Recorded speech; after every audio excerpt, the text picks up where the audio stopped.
¿Qué tal? ¿Cómo están? Bienvenidos a este Llena de Vida, la España vaciada. Verán, hablar de despoblación en España muchas veces es terminar, como ocurre con otros temas en nuestro país, es terminar mirando para arriba, pero no para el cielo exactamente, sino para la Unión Europea, hacia la Unión Europea. Como ocurre con otros asuntos, ya digo, lo hemos visto últimamente, por ejemplo, con la pandemia, con la compra de vacunas, con la gestión de esta terrible enfermedad, siempre terminamos mirando a la Unión Europea, también para el reparto de fondos.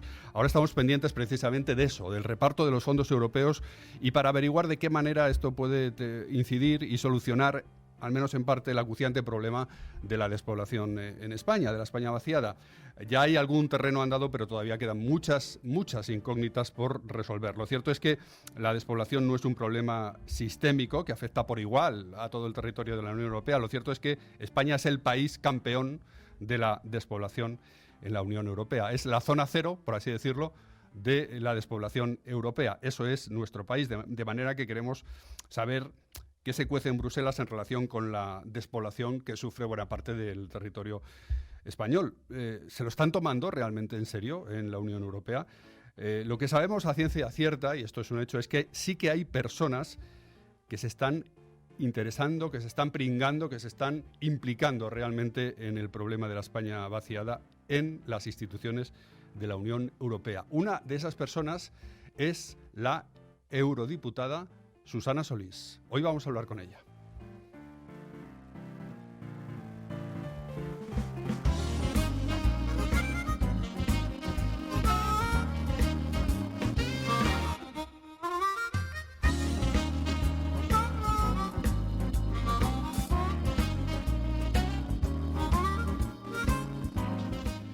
Bueno, hoy vamos a hablar con Susana Solís de despoblación, de la España vaciada, también de unas jornadas que, por cierto, organiza ella la semana que viene en el Parlamento Europeo en Bruselas sobre la gran crisis energética que nos está afectando a los europeos a raíz, sobre todo, del problemón que tenemos en Ucrania tras la invasión de Vladimir Putin. Las jornadas, por cierto, se titulan Regiones Europeas y Crisis Energética. ¿Qué futuro nos espera? Susana, ¿qué tal? ¿Cómo estás? Buenos días. Hola, muy buenos días, Javier, aquí desde Bruselas, que para no variar llueve, pero encantada de participar. Lloviendo, ¿no? Aquí tenemos un buen sol ya, ¿eh? Ya me imagino, tiempo veraniego. Susana es eurodiputada, es ingeniera industrial titulada en la Universidad de Oviedo, por cierto, allí también llueve bastante, o sea que debes estar acostumbrada. Casi 20 años de experiencia en puestos directivos de multinacionales de España y de Alemania. Política desde el año 2015, que se inició como diputada en el Parlamento de Madrid por el Partido Ciudadanos y ahora en el Parlamento Europeo, donde forma parte de las comisiones de Medio Ambiente y Salud y de Industria, también de Industria, de Investigación y de Energía, Medio Ambiente y Salud. Y la de Desarrollo Regional. Que no te y olvides, también tiene la de Desarrollo Regional, muy interesante también. Has participado en la elaboración del reglamento de energías renovables. Ojo, porque esto también puede tener mucho que ver con la despoblación, lo de las plantas fotovoltaicas y todo este asunto que algunos colocan como un factor de desarrollo en los pueblos y de repoblación, aunque es un tema bastante polémico.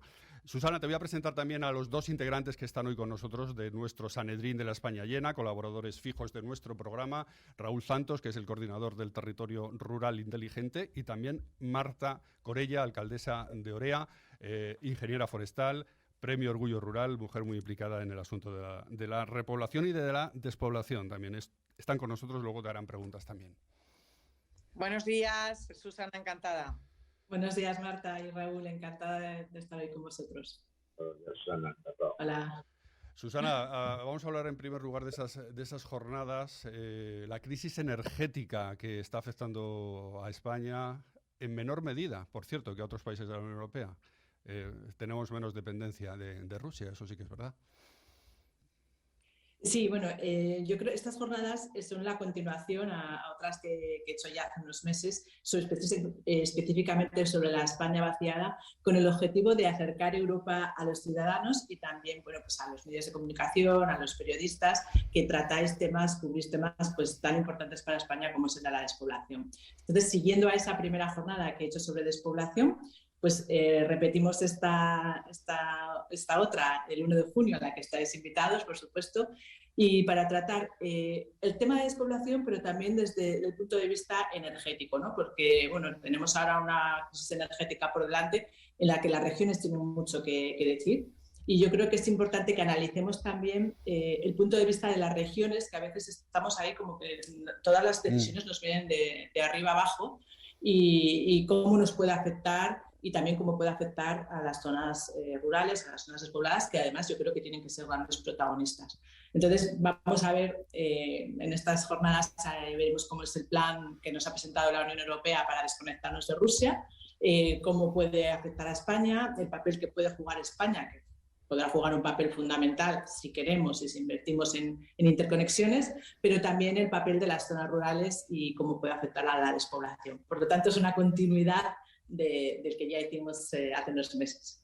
¿La Unión Europea se está tomando en serio el problema de la España vaciada? Era la pregunta que me hacía yo al principio del programa. ¿Se lo están tomando en serio? ¿Tú qué percepción tienes cuando te mueves en el Parlamento Europeo? Llevas ya algún año allí. Cuando hablas con un eurodiputado, por ejemplo, de Alemania, de Dinamarca, de Suiza, ¿se lo toman en serio? ¿Son conscientes del problema que tenemos? Porque ellos lo tienen, en este caso ellos sí que lo tienen. 2 años y medio, casi desde que ha empezado la legislatura.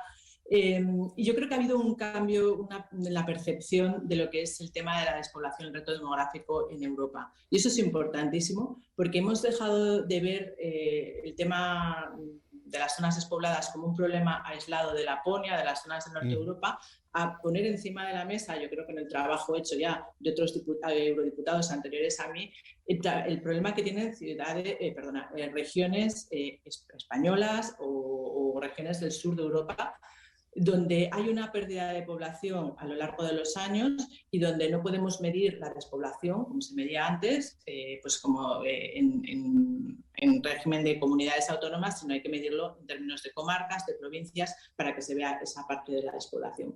Y yo creo que Europa se lo está tomando muy en serio. Prueba de ello es que hay una vicepresidencia de reto demográfico, de demografía y democracia, porque esto está unido también a un problema también en las instituciones, ¿no? Si dejamos a las zonas que viven en las zonas despobladas, en las zonas rurales, las vamos dejando atrás, estas personas al final son las que confían menos en Europa, confían menos en las instituciones, y de ahí que hemos tenido problemas como el Brexit, como los chalecos amarillos. Es decir, tenemos que darles soluciones a los ciudadanos europeos que viven en las zonas despobladas y en las zonas rurales. Y esto es fundamental. Y yo creo que es algo en lo que hemos estado trabajando mucho en mi Comisión de Desarrollo Regional. Tengo la suerte de ser la portavoz del Grupo Liberal, y por lo menos pues que haya una española portavoz es importante, porque el otro es el polaco, como decías tú, y el otro es un alemán, que precisamente no tiene los mismos problemas que tenemos nosotros. Yo decía que si hay diferencias, por ejemplo, uno que vive en Madrid ciudad no puede tener la misma percepción del problema de la despoblación que una persona que vive en Soria, por ejemplo, o en Cuenca. Mucho más la distancia, digamos, se agranda cuando estamos hablando de un polaco o de un alemán, ¿no? Que no tiene por qué tener esa percepción que tenemos nosotros y que la hemos empezado a tener además hace poco, realmente, aunque el problema estaba ya, pero hemos empezado a tener conciencia del problema hace muy poquito tiempo. Por eso decía que a la hora de llevar este asunto a la Unión Europea, no sé si se quedan un poquito todavía mirando con cara de póker y de qué me estás hablando, ¿no? Bueno, es importante. He participado en las negociaciones finales, por ejemplo, del reglamento FEDER. Pues el hecho de que haya un español en ese reglamento ha hecho que hayamos podido meter temas tan importantes como la definición, que os decía antes, que tuviese en cuenta que una zona despoblada es aquella comarca o conjunto de municipios con una bajada o con una densidad de población menor de 12,5, y no que lo midamos a nivel de comunidad autónoma, porque es lo que pasaría, por ejemplo, en Castilla-La Mancha, que se reconozcan zonas como Cuenca, zonas como Teruel, pero también comarcas, como puede ser las comarcas de Guadalajara, de Alcarria, que se reconozcan esas comarcas como zonas despobladas y donde haya que hacer un plan integral. Y eso ha costado mucho porque eran muy reticentes en Europa a tener en cuenta esta perspectiva, y eso es lo que ha dado pie a que a que haya, por ejemplo, ayudas de estados regionales que nos permita ahora una fiscalidad diferenciada. O sea, que es importantísimo. Una pequeña definición nos permite que ahora trabajemos en todos los reglamentos con esta definición y que, por ejemplo, si hay voluntad política, pueda haber pues, una fiscalidad diferenciada o un plan integral específico para estas zonas. Luego sí que Así que ahora hay que trabajar para que esto hacerlo una realidad. Se van haciendo cosas que luego hay que pasarlas a la realidad. Por ejemplo, el Pacto Verde Europeo, que se firmó justamente en 2019-2020, antes de la pandemia, con estrategias de la llamada estrategia de la granja a la mesa, la estrategia de biodiversidad. Todo esto que se aprueba allí en la Unión Europea, en Bruselas, ¿cuándo y cómo llega, por ejemplo, a la mesa española, ¿no? A la realidad de España? Porque esto sí que tiene que ver con los pueblos y con la vida rural de los pueblos, este tipo de medidas, ¿no? O de estrategias que se apuntan en la Unión Europea. Sí, este tipo de estrategias que vemos como muy lejanas, de bueno, esto lo hace Europa, al final son todos reglamentos, sobre todo reglamentos y directivas que al final se acaban transponiendo nuestra legislación en un plazo de 2 años. Por lo tanto, hay que tener en cuenta que el 70% de todas las leyes que se tramitan luego en el Congreso de los Diputados son transposiciones de esto que estamos haciendo en Europa. Y el Pacto Verde, esta ambición que nos hemos puesto en Europa de llegar a ser climáticamente neutros en el 2050, es muy exigente, es muy ambicioso, muy ambicioso. Yo siempre digo que esto no se puede hacer si no se hace de la mano de las zonas rurales, porque si no, nunca conseguiríamos los objetivos, pero tenemos en cuenta que todo esto que estamos legislando, lo que tú verás el próximo día 1 de junio, cuando hablemos en este grupo en Europa, va a ser traspuesto en directivas en muy poco tiempo. En el 2025 habrá directivas ya muy importantes y por eso es tan importante que cada estrategia, en cada ley, pongamos un poco la perspectiva española, porque siempre hay una singularidad que afecta a España y que es tan importante esa palabra que pongamos, ese párrafo, la labor del eurodiputado es fundamental ahí, ¿no? Y sobre todo que defendamos, en el caso de la granja a la mesa, ¿no? Pues el campo, la agricultura, la ganadería española es fundamental. Yo siempre digo que hablamos mucho de despoblación, últimamente estamos hablando mucho de repoblación a base de mejorar efectivamente la conectividad, que no la tenemos muy bien en España, por cierto, la conectividad a las redes, que los pueblos tengan posibilidad de teletrabajar, hablamos mucho de digitalización, pero finalmente la agricultura y la ganadería son fundamentales para la vida de un pueblo y en gran medida lo que pase con la agricultura y con la ganadería, mucho más que en otras materias, en gran medida depende de lo que se decida en las políticas agrarias y ganaderas de la Unión Europea. Es donde hay que dar la batalla realmente. Hay que dar la batalla, es una de las batallas que hay que dar, es importantísimo cómo hagamos esa transición, que yo creo que todos estamos de acuerdo en hacerla, ¿no? El problema es hacerla de una forma ordenada, hacerla de una forma progresiva, que nos dé tiempo a que ese agricultor y que ese ganadero pueda ir transformando, ¿no? Y cuando decimos acabar con o reducir los fertilizantes o reducir los fitosanitarios, hay que hacerlo de forma que el agricultor pueda llevarlo a cabo y que no acabemos con una bajada de la producción o unos incrementos de costes que no se puedan llevar a cabo. Por lo tanto, de ahí que era tan importante, por ejemplo, en esta estrategia la granja a la mesa, que al final, pues yo fui uno de los eurodiputados que me opuse a que se aprobase como tal, porque necesitamos que realmente dar tiempo a nuestros ganaderos, a nuestros agricultores y que sobre todo tengamos estudios de impacto de cómo va a afectar a su productividad y a sus costes, porque no nos olvidemos que ahora se están enfrentando unos costes energéticos enormes y, por tanto, que todos estamos convencidos dónde queremos llegar, sí, pero cómo lo hacemos tenemos que hacerlo sin perder ni un solo empleo en España. Y esto a mí me vale para cuando hablamos de agricultura, como cuando hablamos de industria, como cuando hablemos de la eliminación de los coches, ¿no? De los coches de combustión. O sea, de forma que, ante todo, el empleo se mantenga y la producción también. Porque si no, al final nos acaban importando, pues imagínate, productos agrícolas o ganaderos de terceros países que no están cumpliendo con nuestra legislación medioambiental.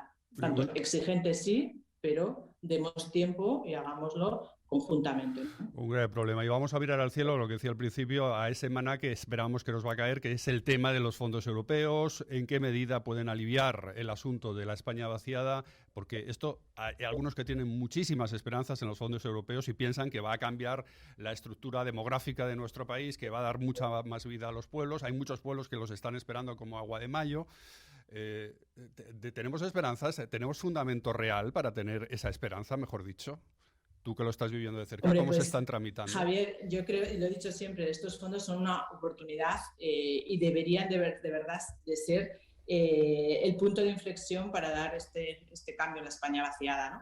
Lo que está ocurriendo es que yo creo que hay un poco de decepción porque la tramitación de estos fondos está siendo lentísima. Europa nos ha entregado el dinero, o sea, los fondos ya han llegado a España, pero el hecho de que están centralizados, que llegan primero de una forma centralizada al Estado, luego se van a las comunidades autónomas. Las comunidades autónomas tienen que hacer todas las licitaciones para, de todas las ayudas, está haciendo que al final, a día de hoy, los fondos no han llegado a la economía real. Los fondos no han llegado a las pymes, no han llegado a los agricultores, no han llegado a los jóvenes, no han llegado a las empresas.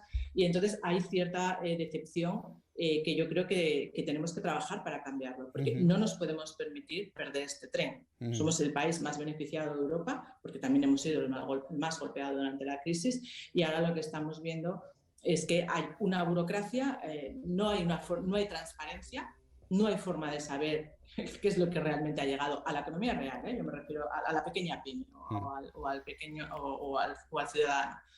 Y realmente esto no está ocurriendo así en otras zonas de Europa. Por lo tanto, hay que cambiarlo. Y parte de ello yo creo que ha sido de que no se ha contado lo suficiente con las comunidades autónomas ni con las autoridades locales en la definición de todos estos proyectos. Porque una cosa es el plan que ha hecho el Gobierno de España, pero luego el que tiene que ejecutar el plan son las comunidades autónomas y son las autoridades locales. Y si ellos no han participado o no se han tenido en cuenta cuáles eran sus proyectos estratégicos, pues al final va a tener un efecto.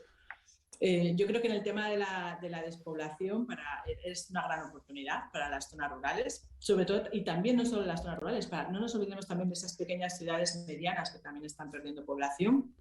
Y es el momento de invertir en proyectos transformadores y sobre todo proyectos que creen empleo y que vertebren el territorio, que atraigan a los jóvenes.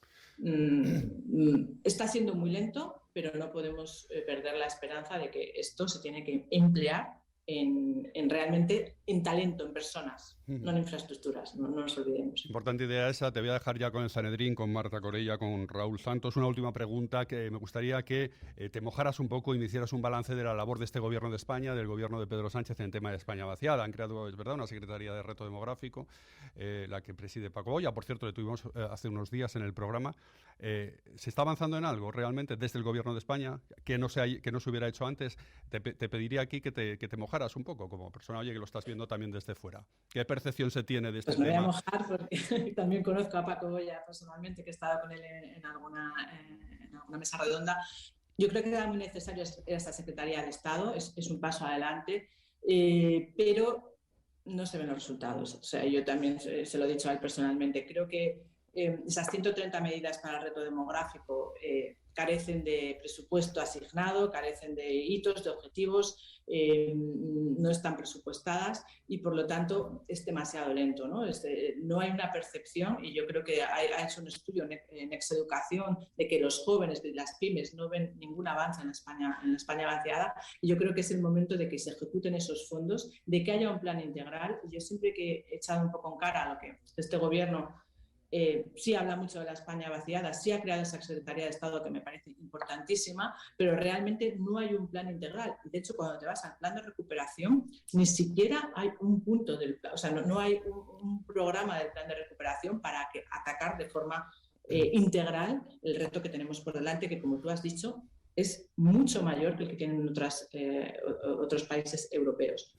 Y además, también digo, no nos olvidemos solo de los fondos de recuperación, que creo que no están contribuyendo como deberían a luchar contra este problema, sino que también no nos olvidemos de los fondos estructurales, ¿no? De los planes operativos que en Europa estamos pidiendo que las comunidades autónomas presenten unos planes donde haya un proyecto integral. Para eso hemos cambiado y para eso hemos definido qué es despoblación en una comarca, en una determinada provincia. Y España aún no ha presentado los planes operativos de 2014-2020. ¿Cómo nos podemos permitir no presentar todavía, a día de hoy, junio del 2022, los planes operativos? Ya nos ha dado un tirón de orejas la Comisión, nos está pidiendo que necesita esto y que esté aprobado antes de final de año y corremos el riesgo de perder una anualidad si no los presentamos a tiempo. Por lo tanto, creo que la Secretaría de Estado es un buen paso. La gestión de los fondos europeos me parece que está siendo bastante catastrófico. Raúl Santos, Marta Corella, es vuestro turno. No sé, ¿quién empieza? Yo empiezo yo, que tengo muchas ganas. Raúl. Sí, te veo ahí con muchas ganas de tirar y de disparar. Estoy pensando un poquito de buscar. Susana, encantado otra vez de volver a verte y agradecerte, como sobre todo el trabajo que estás haciendo, ¿no? Para que Bruselas entienda nuestros problemas y nosotros desde España entendamos que lo que viene de Bruselas, como bien has dicho, no son fondos en los que podamos gastarlos o invertirlos, ¿vale? Poniendo etiquetas contra la despoblación, contra el reto demográfico, contra la descarbonización, en acciones que realmente no son permeables, no son transformadoras y que realmente se convierten en más de lo mismo. Es decir, estamos tapando huecos, otra vez huecos con fondos que deberían usarse para otras cosas. Has hablado antes un poco como de la frustración.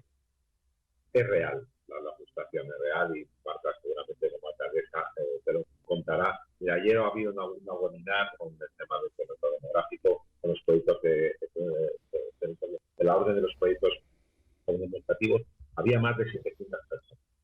Más de 700, vamos, por todo el tema. Y los Rolling tiene más gente escuchando la explicación de las medidas y cómo hacerlo, ¿no? Y había gente de todo tipo, porque yo en un momento empecé a mirar el chat y veía diputaciones, gobiernos, ayuntamientos y tal. Gente súper interesada, con muchas buenas ideas, pero con nadie al otro lado. Es decir, nadie al otro lado, no porque Paco Goya no tenga la capacidad, sino que con el presupuesto que tiene, es decir, y partiendo de esa cifra que a mí me torcea la cabeza, de 2.000 millones de euros que tenemos para invertir en reto demográfico, que al final se queden en 16, ¿vale? Se ve que no hemos hecho bien los deberes o desde el gobierno no ha entendido la propuesta y no ha entendido la oportunidad, ¿no? Lo que tú estás diciendo. No solamente es la despoblación, sino las energías. Las energías son transformadoras. El medio rural se puede favorecer a base de las comunidades energéticas locales, por ejemplo, o que realmente los grandes fondos eólicos no den la paguita que daban antes a los territorios por poner los molinos, sino que sean buenos vecinos y convivan con ellos aportando su conocimiento y su tecnología para el desarrollo con el territorio. Hay muchas cosas que se pueden hacer. Creo que Bruselas lo dice claro, ¿no? Pero cuando como yo le da el balón a reto demográfico y le dice desde siempre, bueno, hemos hablado muchas veces, ¿no? Y me has oído decir, bueno, lo de planes integrales, ¿no? Y transversales. Ya hablan de transversalidad, por fin, Dios mío de mi vida, ¿vale? Cuando estamos hablando con ellos, que lo vertical hay que convertirlo en horizontal, porque la lluvia fina no genera que Sí.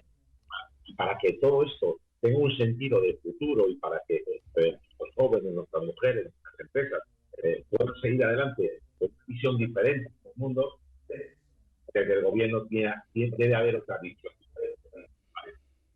Sí. Yo no sé cómo cambiar esto desde aquí, ¿vale?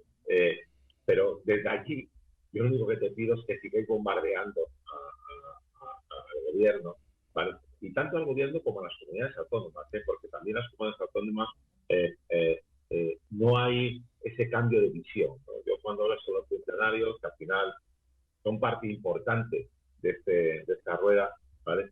Pues se miran como las vacas al tren, ya que estamos en el norte, ¿no? O sea, que a mí que te cuentan, ¿no? Pero algo habrá que hacer, ¿no? Entonces, bueno, no era una pregunta per se, sino que era Es una reflexión que comparto totalmente.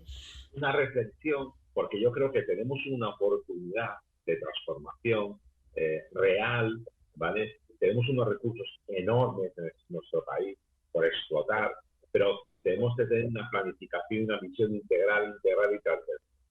Si no partimos de eso, mejor que nos dediquemos a la primitiva o así, o la petanca, que también es interesante. Y gracias. Raúl, esa es la reflexión. Verás, Susana, los colaboradores que tenemos en el Sanedrín, la cantidad de inquietudes que tienen, todos los viernes así. Entonces, la cantidad de inquietudes que expresan con los invitados, ¿no? Esto era lo de Raúl Santos, Sí. que lo conoces además de Territorio Rural totalmente. Inteligente. Yo, ya he hablado más veces con Raúl, pero comparto totalmente esa frustración que tienen y que yo os decía que se siente, ¿no? Cuando hablas cuando realmente te acercas al terreno. Y es que yo creo que el gran error, y espero que no se repita, el gran error es no haber contado más con los grupos de acción local, con los ayuntamientos, con las comunidades autónomas, con la iniciativa privada, territorial, a la hora de realizar esos planes, ¿no? Y el hecho de no haber contado con ellos pues hace que ahora sea muy, muy difícil ejecutar esos proyectos. Y digo que espero que no se repita porque recordemos que ahora ahora España, dentro de muy poco tiempo, va a pedir los créditos, es decir, los otros 70.000 millones del plan de recuperación. Y ahora que va a tener que volver a realizar una adenda a ese plan de recuperación y volver a presentar otro nuevo plan. Y esperamos, porque así se lo estamos pidiendo en Bruselas y así se ha repetido en varias ocasiones, que se cuente con las corporaciones locales y regionales y más con la iniciativa privada a la hora de presentar ese nuevo plan. Es que tenemos muy pocas oportunidades como esta no vamos a tener ninguna. Fíjate que estamos recibiendo 4 veces más fondos que los que hemos recibido nunca y estamos a la cola en la ejecución, y esto al final lo que supone es que España es el último país de la Unión Europea que va a llegar a los niveles PIB anteriores a la crisis. Hombre, esto es muy grave, ¿no? Entonces, necesitamos que se cuente con la iniciativa local. Y yo siempre digo, Javier, que para luchar contra la despoblación necesitamos mucho menos paternalismo, ¿no? Parece que desde arriba sabemos siempre lo que quieren, lo que necesitan. No, hay que hablar con las zonas locales, hay que hablar con las personas que han abandonado estas zonas o las que viven allí, porque saben perfectamente lo que necesitan. Menos paternalismo, menos idealizar las zonas rurales y preguntarles a ellos, ¿no? Tanto si hablamos de energía como si hablamos de conectividad o si hablamos de empleo de jóvenes. Hablar con los jóvenes, hablar con las zonas y poco paternalismo. Susana, de grupos de acción rural, el trabajo desde los ayuntamientos, incluso también, que seguramente también hablará algo del mundo forestal, sabe mucho Marta Corella, la alcaldesa de Orea, que también es una colaboradora habitual de nuestro programa. Marta, ¿qué tal? ¿Cómo estás? Hola, buenos días. Estaba escuchando con muchísima atención porque han surgido muchos temas y yo iba cambiando la pregunta conforme iba avanzando la intervención. Entonces, por un lado, a mí me gustaría poner siempre el acento en que no estamos ayudando sino que estamos contribuyendo a. ¿Por qué? Pues porque el medio rural, por supuesto que está ahora mismo en una situación muy compleja, muy difícil, pero que no es un problema del mundo rural, es un problema de una sociedad y de un desequilibrio territorial.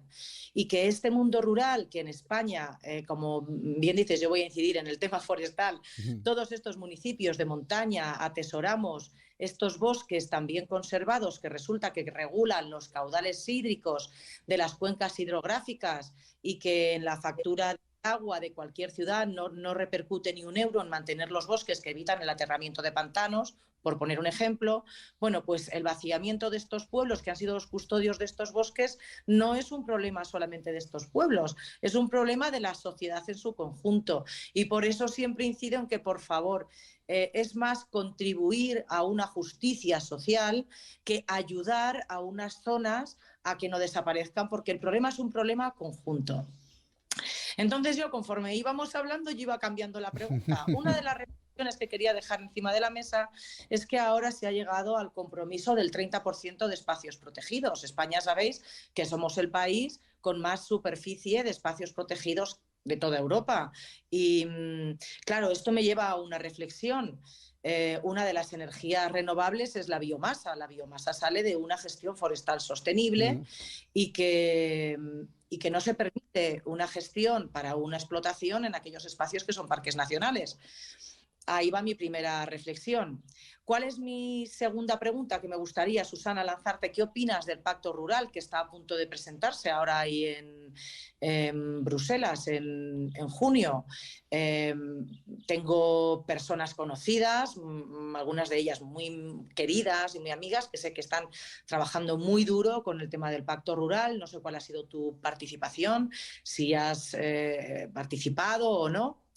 Y luego, tercero, has hablado de la Secretaría de la Secretaría General, que no es una Secretaría de Estado, es una Secretaría General de Reto Demográfico.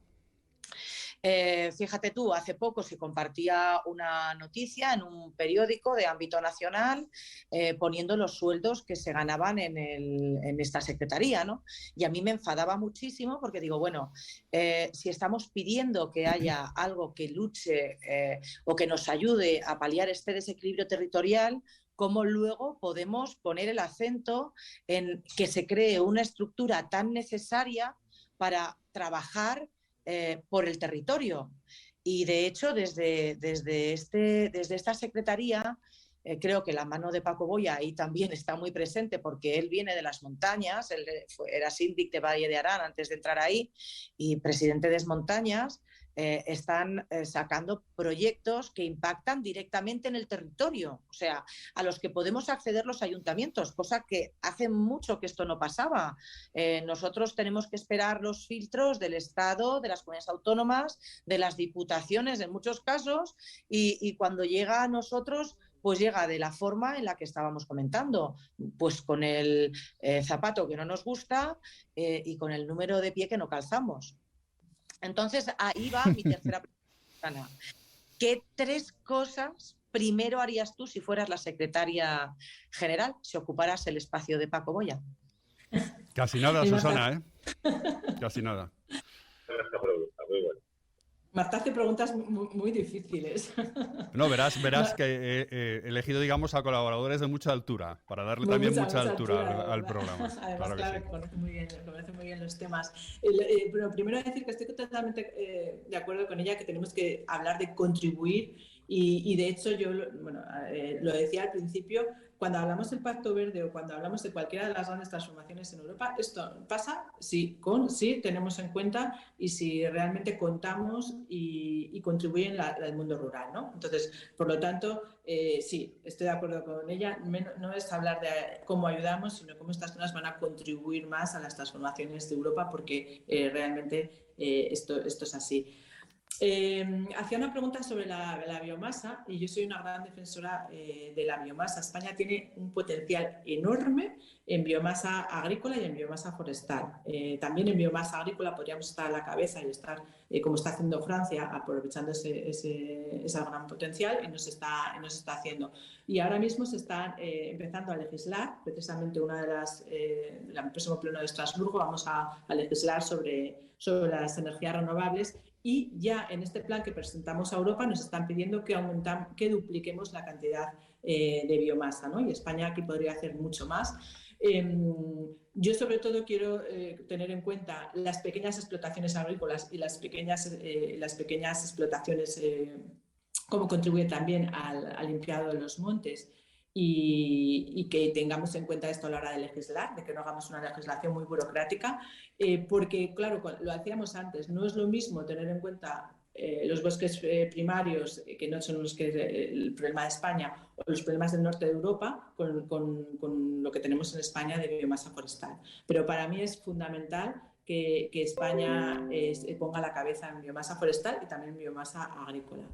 Preguntaba sobre el pacto rural, no sé muy bien a lo que te refieres ahí, si lo está haciendo un grupo político determinado o sea, en Europa estamos, me imagino que te refieres a la estrategia, a una estrategia sobre el mundo rural en el que estamos participando y que la presentaremos dentro de poco en nuestra comisión. Y la tercera pregunta me parece muy complicada. La Secretaría General de Paco Boya, yo creo que Paco Boya está haciendo una labor buenísima, y lo he dicho, y creo que esta secretaría es necesario. Lo que veo es que no se está materializando en proyectos concretos o teniendo toda la fuerza que podría tener. Porque fíjate que yo os digo al principio, tenemos la oportunidad única porque tenemos, yo creo que hay la concienciación social y política de que hay que hacer algo. Tenemos a Europa detrás con una legislación que nos está apoyando, tanto, como he dicho antes, porque se define lo que es el problema de zona la despoblación en España, como porque nos dan herramientas como son, por ejemplo, la legislación diferenciada. Y tercero, tenemos lo que no hemos tenido en la vida, que son los fondos europeos. Por lo tanto, ante esta oportunidad única y ante esto que tenemos ahora, necesitamos realmente que realmente podamos gastar los fondos mucho mejor. Y la oficina que se ha creado para luchar contra la despoblación dejó sin ejecutar el año pasado el 35% del presupuesto que tenía reservado para frenar la despoblación. Yo no quiero hablar de los sueldos, si se hablaba de que había 1 millón de euros en sueldos, no. Yo creo que no es ese el problema real es cómo ejecutar estos fondos y cómo tener en cuenta las zonas y las autoridades locales a la hora de gestionarlos. Y eso es fundamental. Creo que lo que hace la Secretaría es bueno, pero que podría hacer mucho más. Y yo a Paco siempre le digo, necesitamos un plan integral con un presupuesto y con un presupuesto totalmente objetivado, ¿no? Pero bueno, ¿qué haría yo? 3 cosas que haría yo. Bueno, nunca pensaría en ocupar el puesto de Paco Boya, pero lo que sí creo que hay que hacer es ese plan integral, teniendo en cuenta que tenemos los fondos y que tenemos una legislación que nos ayuda, y un plan integral contando con las administraciones locales. Susana, te voy a hacer una última pregunta y luego voy a dejar al Sanedrín una última reflexión también breve, hilando con las jornadas que vamos a ir la semana que viene a Bruselas, del tema energético. Se me ocurre la pregunta de, ahora que estamos planteándonos si es viable tanta dependencia del gas, del petróleo, España tiene muchas posibilidades en energías renovables. ¿Es una solución para la despoblación esto de las plantas fotovoltaicas? Hay polémica con esto, ¿no? Esto de llenar los pueblos de placas solares para digamos, conseguir ser líderes, como corresponde a un país con tanto sol, digamos, en el asunto de la energía renovable. España podría... Bueno, de hecho, el objetivo que tenemos es duplicar en solar y en térmica. Y estos grandes huertos solares en las zonas rurales, bueno, claro, es polémico cómo se hacen si no se tiene en cuenta, como decía, las zonas locales, ¿no? Contar con los estudios de impacto, hay estudios de impacto, estudios medioambientales, y que a la hora de estudiar qué instalaciones se ponen en marcha, contemos con ellos. Una de las cosas que la Comisión nos está pidiendo es que se aceleren los permisos, tanto de la tramitación de eólico, que en algunos países puede llegar hasta 9 años, en España 4, y las tramitaciones de huertos solares. Pero, ojo, acelerarlo sí, eso sí, se quiere pasar a tardar menos incluso de 3 meses, pero para mí es muy importante sin reducir para nada toda la legislación. O sea, eliminar burocracia, eliminar procesos ineficientes, pero teniendo en cuenta también toda la legislación medioambiental que se debe cumplir y el impacto medioambiental. Entonces, es muy importante acelerar permisos, pero siempre y cuando tengamos en cuenta que estamos cumpliendo con la legislación medioambiental, y sobre todo es que tenemos que tener en cuenta a las zonas a la hora de aprobarlos, la contribución de esos ayuntamientos, cómo contribuyen a crear empleo, porque es cierto que una puerta de estas o una instalación de estas características crea empleo en el momento de la instalación, pero luego el mantenimiento es muy bajo. Por lo tanto, hay que conjugar esas dos facetas. Raúl, una última reflexión para Susana o pregunta. Mira, un par de cositas. Siga los planes integrales. Sí, definitivamente sí quiero. Es impepinable, es necesario, es urgente y hay que hacerlo ya.